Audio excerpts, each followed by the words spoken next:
So we end the piece talking about how the ramifications of this technology depend on your politics. There are 2.5 billion people in the world that can't get access to financial services, and for them, the revolution is going to be the ability to move money directly where they need it to the person that they need to direct it to, without going through banks or other institutions which in many countries are deeply corrupt and siphon off the money. And so that's going to be a revolution, I think, outside of the shores of the United States, broadly speaking. Here we have access to financial services. In many countries, that's not available.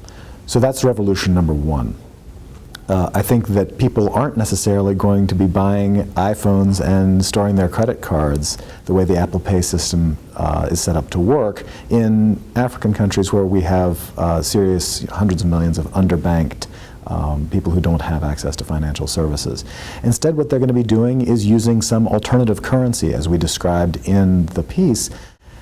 And that, of course, creates the opposite side of the coin, right? Because if you're able to transfer money without going through institutions that can siphon off the cash, that seriously impedes the ability of governments to regulate and to either to tax, that would be siphoning off the cash in the way that we understand it, but also to monitor the flow of cash and stop bad guys from doing bad things by using the financial system.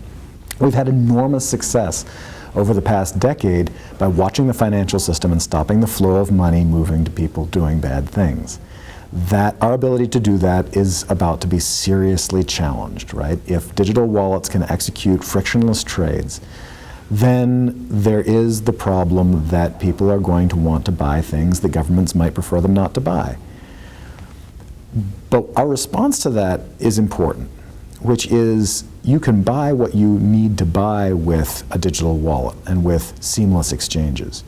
But what you can't do very well is hide it. So if I use Bitcoin, it's been in the news a lot recently, and I use it to buy something I'm not supposed to buy.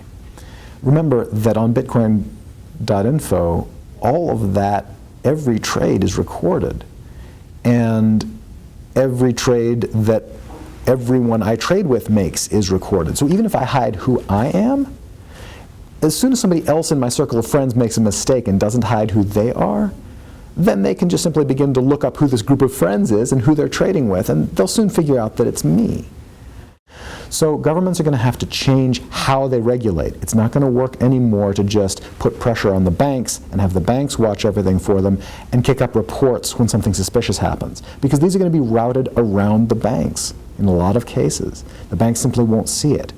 What's going to happen is that regulators are going to need to begin looking at the currencies themselves, watching where they're moving, how they're flowing around the world, and they're going to have to decide for themselves what's the best way of getting the information out of the use of the currency so that we can detect $1 million disappearing in one country and reappearing in another, where we really would prefer that that not happen.